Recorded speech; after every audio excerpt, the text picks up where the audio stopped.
Assalamualaikum everyone, introducing our latest 300K 1440p gaming PC build which features Ryzen 5 5600X paired with MSI B450 Tomahawk Max motherboard.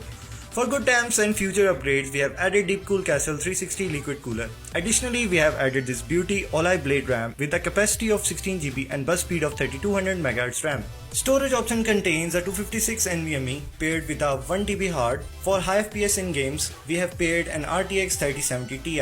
At the core of this beauty is a Silverstone DA750 PSU with efficiency rating of 80+ gold. This beast will give you 70 FPS on average with 1440p max settings in Witcher Wild Hunt along with ray tracing on. You will get 75+ FPS on average in Hogwarts Legacy with max settings on 1440p. Tom Clancy Rainbow Six Siege Extraction will give you 400+ FPS on 1440p max settings.